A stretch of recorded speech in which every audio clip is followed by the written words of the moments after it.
आप सभी को मेरा नमस्कार। मैं रोहित मिश्रा आप सभी का स्वागत करता हूं अपने महाविद्यालय के ऑनलाइन प्लेटफॉर्म पर। स्टूडेंट्स, आज हम आपको पढ़ाएंगे fundamental of agrometeorology and climate change subject, और इसके अंतर्गत आज का जो मेरा टॉपिक है वो है आपका formation of mist, Frost, cloud in agrometeorology. ठीक है, कृषि मौसम विज्ञान में कोहरे, पाले और बादल का निर्माण। ठीक है, कृषि मौसम विज्ञान में कोहरा, बादल और पाले का कैसे निर्माण होता है, इन टॉपिक पे हम आज आपसे डिस्कशन करेंगे, आपको बताएंगे। इन टॉपिक से क्वेश्चन हर एक सेमेस्टर के एग्जाम्स में आपसे पूछा गया है। ठीक है, तो कोहरे का निर्माण कैसे होता है, कोहरा क्या होता है, एक बार फिर मैं आपसे बताना चाहूँगा। ठीक है, कोहरे का निर्माण यानी फॉर्मेशन ऑफ फॉग की, तो सबसे पहले हम डिफिनीशन ऑफ फॉग की बात करेंगे। तो जो फॉग है, कोहरा वायुमंडल में उपस्थित सूक्ष्म जल कणों का एक समूह होता है जो पृथ्वी की सतह के निकट बनता है और दृश्यता 1 किलोमीटर से कम कर देता है। यह मूलतः एक प्रकार का बादल ही है जो जमीन के पास बनता है। ठीक है, तो फॉग की बात करें, अगर फॉग की बात करें तो पहला ही आपको पता है कि जो वेपर होती हैं, जो हवाएं होती हैं, हवा में जल के कण होते हैं। ठीक है, तो हवा में जो जल के कण होते हैं, तो जब ये ठंडी के दिनों में एक औशांक बिंदु से नीचे आ जाते हैं, मतलब कि हवा जो है वो ठंडी हो जाती है, तो हवा के कण जो है वो कोहरे में परिवर्तित हो जाते हैं। यानी कि हवा में जो मौजूद जो है जल होता है वो कोहरा यानी फॉग का रूप धारण कर लेता है। ये जो फॉग होता है ये एक प्रकार का बादल ही होता है जो कि पृथ्वी की सतह के पास, बादल जो है वो ऊपर बनता है, लेकिन कोहरा क्या है, फॉग जो होता है वो नीचे बनता है, पृथ्वी की सतह के पास जो है वो इसका निर्माण होता है। इसमें जो दृश्यता होती है, विजिबिलिटी होती है, वो काफ़ी कम हो गई है, यानी 1 किलोमीटर से भी कम क्षेत्रों में हम इसे जो है वो 1 किलोमीटर से ज़्यादा क्षेत्रों में नहीं देख सकते हैं। तो कोहरे की विजिबिलिटी क्या होती है, कम हो जाती है, तो जिसे हम क्या कहते हैं, कोहरा कहते हैं। ठीक है, अगर हम इसके the process of fog formation की बात करें, कोहरे के निर्माण की प्रक्रिया की बात करें, तो कोहरा बनने के लिए मुख्यतः निम्न परिस्थितियां आवश्यक होती हैं। कई परिस्थितियां जो होती हैं वो आवश्यक होती हैं, जैसे कि ह्यूमिडिटी यानी उच्च आर्द्रता। ह्यूमिडिटी की बात करें तो जब हवा में जलवाष्प की मात्रा अधिक होती है, ठीक है, तो जब हवा में जलवाष्प की मात्रा अधिक होती है तो कोहरे का निर्माण होता है। दूसरा क्या है, तापमान का गिरना, ड्रॉप इन टेम्परेचर। तो जब तापमान औशांक यानी ड्यू पॉइंट तक पहुंच जाता है, ठीक है, जब तापमान क्या होता है, ड्यू पॉइंट तक पहुंच जाता है तो तापमान क्या होता है, गिर जाता है।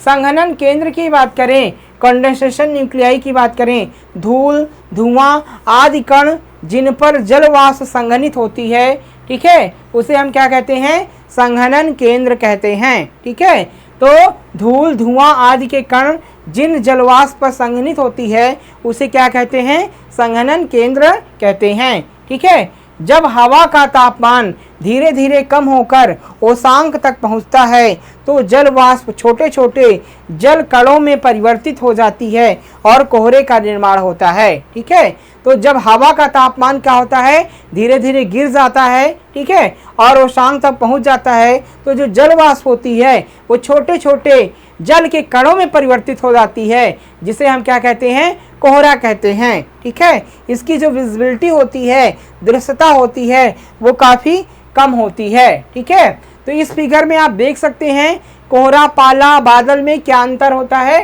ठीक है, तो ये जो है ये वाटर वेपर होती हैं। ठीक है, ये होती हैं वाटर वेपर्स होती हैं, ये संघनन प्रक्रिया होती है। ठीक है, संघनन की प्रक्रिया होती है जिसके पास क्या होता है, बादल का निर्माण होता है। ये ओस होती हैं, ओस जो होती हैं वो सतह पर दिखाई देती हैं। जल के कण जो होते हैं वो किस पर दिखाई देते हैं, सतह पर, पौधों के ऊपर, पत्तियों पर, ठीक है, किसी घर के मकान की छत के ऊपर, तो ओस जो है वो सतह पर दिखाई देती है।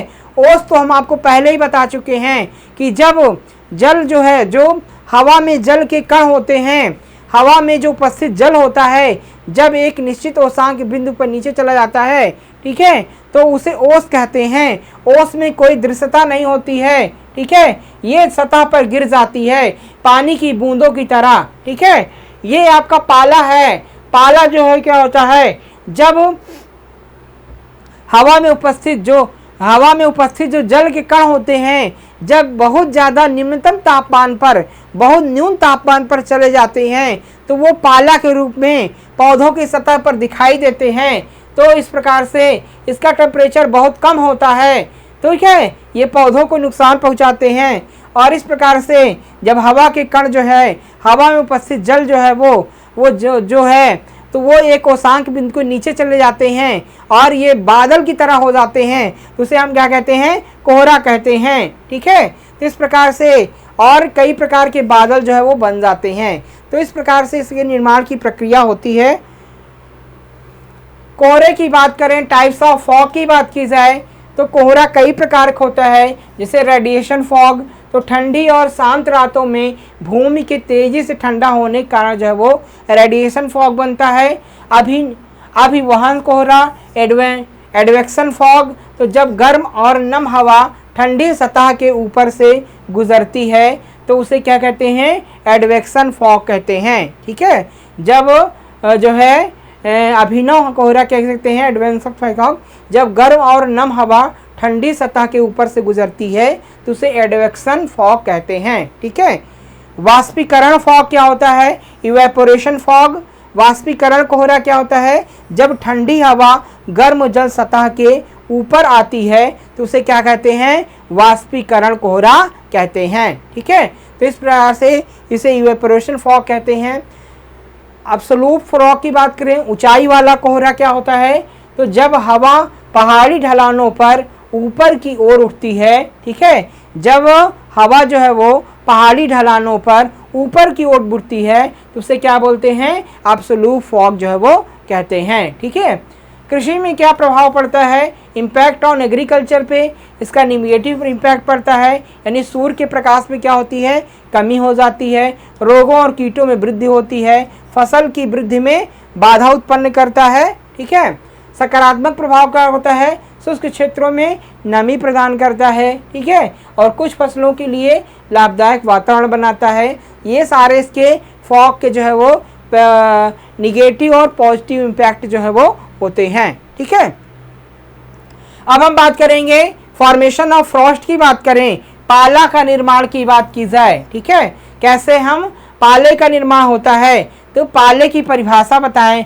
डिफिनीशन ऑफ फ्रॉस्ट की बात करें, पाले की परिभाषा की बात करें, तो जब तापमान 0 डिग्री सेंटीग्रेड या उससे नीचे चला जाता है और वायुमंडल की जल वाष्प सीधे बर्फ के रूप में जम जाती है तो उसे क्या कहते हैं, पाला कहते हैं। ठीक है, तो पाले की सरल सी डिफिनीशन है, जब वायु में उपस्थित जो जल की मात्रा होती है, तो जब वातावरण का तापमान 0 डिग्री या उससे नीचे चला जाता है तो जो जल की बूंदें होती हैं, जो हवा में उपस्थित जल होता है, वो जो है बर्फ के रूप में पेड़ पौधों की पत्तियों पर, घासों पर जमा हो जाता है, जिसे हम पाला कहते हैं। ठीक है, तो जब तापमान 0 डिग्री सेंटीग्रेड या उससे नीचे चला जाता है तो वायुमंडल की जो जलवाष्प होती है वो किसमें, बर्फ के रूप में जम जाती है, तो उसे क्या कहते हैं, पाला कहते हैं। इसको आप देख सकते हो, ये जो है ये पाला है, ये देखिए बर्फ के रूप में बिल्कुल जमा हुआ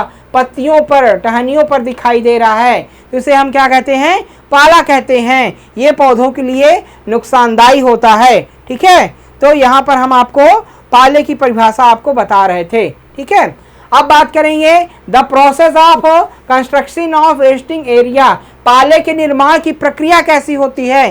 पाले का निर्माण जो है, पाला बनने के लिए निम्न परिस्थितियां आवश्यक होती हैं, जैसे कि कम तापमान यानी 0 डिग्री सेंटीग्रेड या उससे नीचे गिरना। ठीक है, कम तापमान 0 डिग्री सेंटीग्रेड या उससे नीचे गिरना, स्वच्छ आकाश। ठीक है, क्लियर स्काई होना चाहिए, साफ सुथरा आसमान जो है वो होना चाहिए, कम हवा होनी चाहिए, यानी हवा जो है, हवा की गति बिल्कुल कम होनी चाहिए, जिससे कि पाला निर्माण आसानी से हो सकता है। आर्द्रता की बात करें तो रात के समय पृथ्वी की सतह तेजी से ऊष्माक होती है, जिससे सतह का तापमान गिर जाता है। जब यह तापमान हिमांक से नीचे पहुंच जाता है तो जल वाष्प क्या होती है, सीधे बर्फ के क्रिस्टलों में बदल जाती है। तो ह्यूमिडिटी क्या होती है कि रात के समय जब पृथ्वी काफ़ी ठंडी हो जाती है, पृथ्वी का तापमान जो है वो 0 डिग्री सेंटीग्रेड से नीचे चला जाता है, तो ये हवा जो होती है पृथ्वी में उपस्थित यानी वायुमंडल में उपस्थित जो हवा होती है वो बर्फ़ के कणों के रूप में काफ़ी गिर जाती है और वो पाले का रूप जो है वो धारण यानी बर्फ़ के क्रिस्टल के रूप में, बर्फ़ के कणों के रूप में के फसलों को ऊपर जम जाती है, जिसे हम पाला कहते हैं। ठीक है, पाले के प्रकार की बात करें, टाइप्स ऑफ फ्रॉस्ट की बात की जाए, पहला है रेडिएशन फ्रॉस्ट।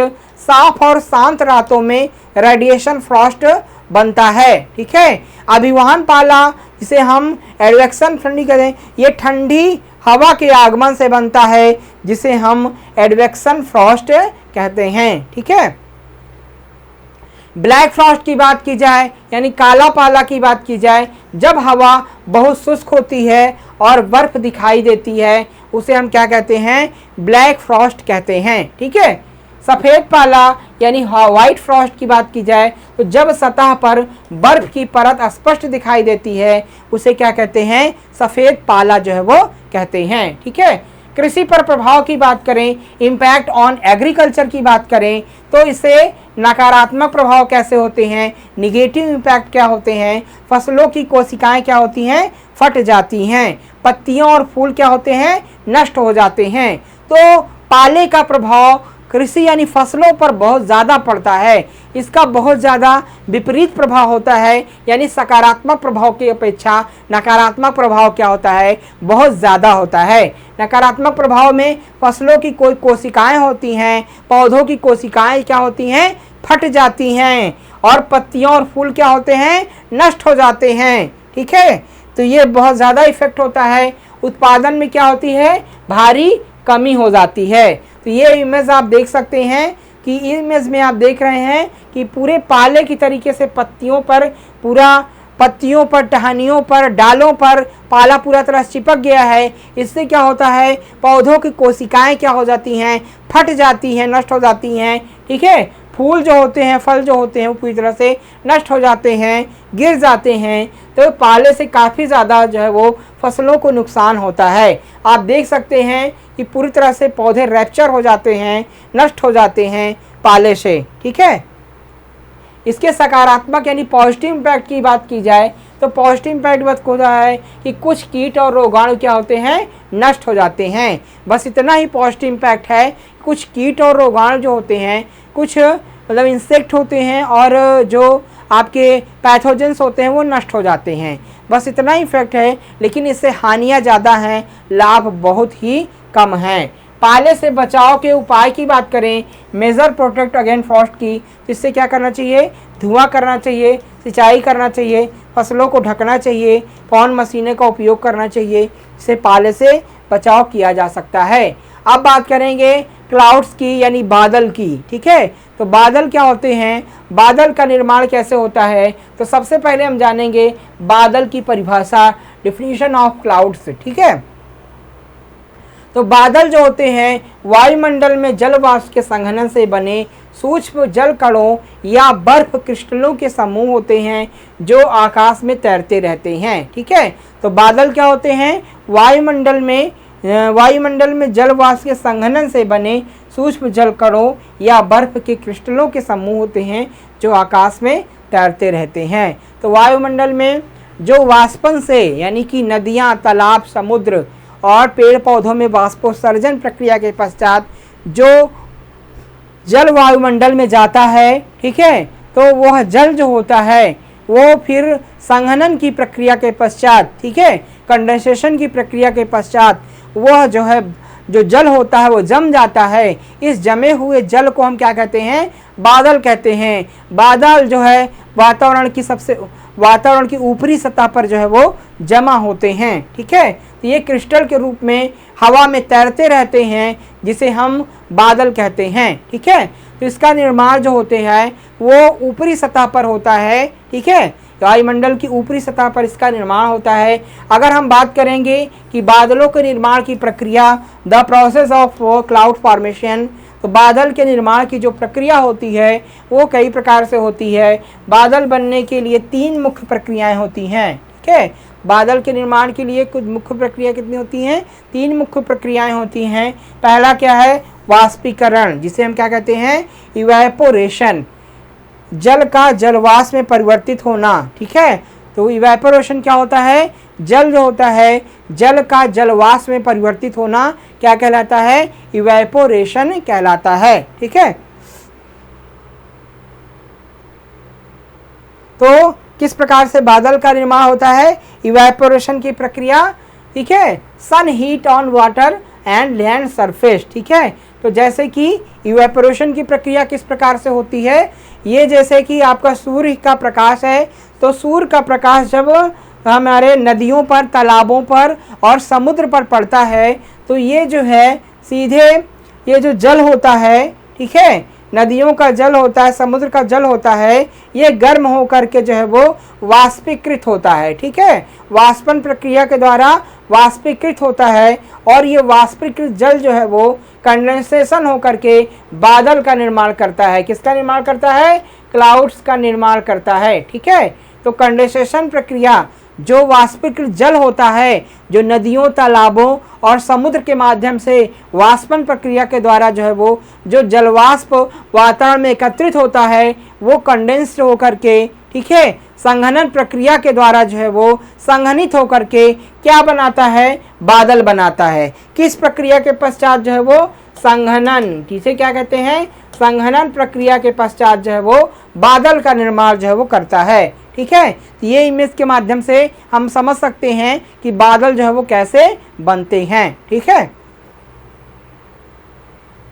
संघनन यानी कंडेंसेशन की बात करें तो जल वाष्प का ठंडा होकर जल कणों में बदलना। ठीक है, जल वाष्प का ठंडा होकर के जल कणों में बदलना क्या कहलाता है? संघनन कहलाता है, कंडेंसेशन कहलाता है। ठीक है, लिफ्टिंग की बात करें, उत्थान की बात करें तो हवा का ऊपर उठना। ठीक है, लिफ्टिंग की बात करें तो हवा का क्या है? ऊपर उठना। ठीक है, जब नम हवा ऊपर उठती है तो वह ठंडी हो जाती है। ठंडी होने पर जल वाष्प संघनित होकर बादलों का निर्माण करती है। ठीक है, लिफ्टिंग की बात करें तो हवा का ऊपर उठना, यानी कि जब नम हवा ऊपर उठती है तो वह ठंडी हो जाती है और ठंडी होने के पास क्या होती है?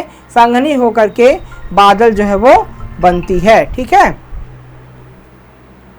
तो हवा का ऊपर उठना यानी कि जब नम हवा जो होती है वो ऊपर उठती है तो ठंडी हो जाती है और ठंडी होने के पश्चात संघनित होकर के बादल का निर्माण करती है। तो बादल के निर्माण में सबसे पहली जो प्रक्रिया होती है लिफ्टिंग यानी उत्थान की प्रक्रिया होती है। तो जो जलवाष्प होती है, ठीक है, जो वाष्पीकृत जल होता है जब ऊपर जाता है तो वो कंडेंसेशन होता है, संघनित होता है, ठंडा होता है और ठंडा होने के पश्चात वातावरण में तैरता है, जिसे हम बादल कहते हैं। ठीक है, दूसरी प्रक्रिया बादलों के प्रकार की बात की जाए, टाइप्स ऑफ क्लाउड की बात की जाए तो बादलों को ऊंचाई और आकार के आधार पर वर्गीकृत किया जाता है। ठीक है, बादलों को ऊंचाई और आकार के आधार पर उन्हें क्लासिफाई किया जाता है। जैसे कि ऊंचे बादल, हाई क्लाउड्स, तो हाई क्लाउड्स जो होते हैं, ऊंचे बादल जो होते हैं वो कितनी 6000 मीटर से ऊपर, ठीक है, 6000 मीटर 6000 किलोमीटर से ऊपर होते हैं, उसे हम 6000 मीटर के ऊपर जो होते हैं उसे हम क्या कहते हैं? हाई क्लाउड्स कहते हैं। जिसे इसमें हाई क्लाउड्स में कौन कौन से आते हैं? सिरस आते हैं, सिरोट्रस आते हैं, सिरोक्यूम्बस आते हैं। ठीक है, सिरासस क्लाउड, सिरोस्ट्रस क्लाउड और सिरोक्यूम्बस क्लाउड ये जो है 6000 मीटर की ऊंचाई पर पाए जाते हैं, जिसे हम हाई क्लाउड्स के नाम से जानते हैं। दूसरा क्या है? मध्यम बादल, मिडिल क्लाउड्स। मिडिल क्लाउड्स जो होते हैं वो 2000 से लेकर के 6000 मीटर, ठीक है, 2000 से 6000 मीटर की ऊंचाई के बीच में पाए जाते हैं, उसे हम मिडिल क्लाउड्स कहते हैं। जिसे अल्ट्रोट्रेटस, अल्टोक्यूम्बलस, ठीक है, अल्ट्रोट्रेटस, अल्टोक्यूम्बलस और ये होते हैं आपके मिडिल क्लाउड्स। और तीसरा क्या है आपके? लो क्लाउड्स। लो क्लाउड्स जो होते हैं वो 2000 मीटर से नीचे होते हैं। ठीक है, इनकी ऊंचाई कितनी होती है, 2000 से मीटर से नीचे की ऊंचाई पर पाए जाते हैं, जिसे हम लो क्लाउड्स कहते हैं। जैसे स्ट्रेटस हो गया और स्ट्रेटोक्यूमुलस हो गया। कैसे हो गया, स्ट्रेटस, स्ट्रेटोक्यूमुलस और निम्बो स्ट्रेटस। ठीक है, निम्बो स्ट्रेटस किस प्रकार के बादल होते हैं, ये आपके लो क्लाउड्स के अंतर्गत आते हैं। ठीक है, चौथा जो है वो है क्लाउड्स विथ वर्टिकल डेवलपमेंट, ऊर्ध्वाधर विकास करने वाले बादल। ऊर्ध्वाधर विकास करने वाले बादल कौन कौन से हैं, जैसे क्यूमुलस और आपके क्यूमुलो निम्बस यानी वर्षा और तूफान वाले बादल। ठीक है, ये सारे कैसे हैं, ऊर्ध्वाधर विकास वाले बादल होते हैं। इसका कृषि पर क्या प्रभाव पड़ता है। ठीक है, जो बादल होते हैं उनका जो है कृषि पर क्या प्रभाव पड़ता है। पॉजिटिव इम्पैक्ट की बात करें तो वर्षा प्रदान करते हैं। क्या करते हैं, वर्षा प्रदान करते हैं। तो वर्षा करना सबसे इम्पोर्टेंट कार्य है बादलों का, और एग्रीकल्चर में इसका पॉजिटिव इम्पैक्ट पड़ता है। ठीक है, तापमान को नियंत्रित करते हैं, यानी कि जो वातावरण का तापमान है, जब वर्षा हो जाती है तो तापमान कम हो जाता है। ठीक है, तो अधिक तापमान को, कम तापमान को नियंत्रित करने का कार्य जो है वो बादल करते हैं। पौधों को जल उपलब्ध कराते हैं। तो जब वर्षा होती है बादलों के द्वारा तो पौधों को जल मिलता है, जिससे पौधों की वृद्धि एवं विकास होती है और फसलों का उत्पादन जो है वो किया जाता है। ठीक है, तो ये सारे इसके पॉजिटिव इम्पैक्ट हैं। निगेटिव इम्पैक्ट की बात करें, नकारात्मक प्रभाव की, तो अत्यधिक वर्षा से क्या होता है, जल भराव हो जाता है। जैसे कहीं कहीं ज़्यादा वर्षा हो जाती है कभी कभी तो जल भराव की स्थिति हो जाती है। शहरी क्षेत्रों में बहुत ज़्यादा जल भराव की समस्या आ जाती है। ठीक है, तो ये निगेटिव इम्पैक्ट होता है। सूर्य के प्रकाश में कमी। ठीक है, तो जो सोलर से चलने वाले इंस्ट्रूमेंट होते हैं, सोलर ऊर्जा का जहाँ उपयोग होता है, वहाँ पर जो है बरसात के दिनों में समस्या आती है कि सूर्य का प्रकाश बादलों के कारण जो है वो नीचे पृथ्वी पर नहीं आ पाता है, जिससे कि सूर्य के प्रकाश की कमी हो जाती है। फसल रोगों में वृद्धि, तो जब सूर्य का प्रकाश सही से नहीं आ पाता है तो फसलों पर नमी बनी रहती है, जिससे कि तमाम प्रकार के रोग जो है वो पैदा होते हैं। ठीक है, जब नमी अधिक होती है, वर्षा अधिक होती है, जैसे फंगल डिजीज़ हैं, ठीक है, फफूंद जनित रोगों का विकास क्या होता है, अधिक होता है। ये सारे इसके निगेटिव इम्पैक्ट जो है वो होते हैं। ठीक है, तो इस प्रकार से हमने आज आपको पढ़ा दिया कि फॉग क्या होते हैं, फ्रॉस्ट क्या होते हैं, मिस्ट क्या होते हैं और क्लाउड क्या होते हैं। ठीक है, तो ये सारे टॉपिक्स हमने आपको बता दिए। इनसे क्वेश्चन आपके एग्ज़ाम में 100% आने हैं, श्योर होते हैं, तो इसको अच्छे से आप पढ़ लीजिएगा। ठीक है, तो ये जो आज की क्लास थी इसका PDF हमारे टेलीग्राम चैनल पर हम जो है आपको प्रोवाइड कर देंगे, वहाँ से भी डाउनलोड करके आप पढ़ सकते हैं। बाकी जो है आज की क्लास में बस इतना ही। नेक्स्ट क्लास में हम नए टॉपिक के साथ आपसे फिर मिलेंगे। आप सभी का बहुत बहुत धन्यवाद। जय हिंद।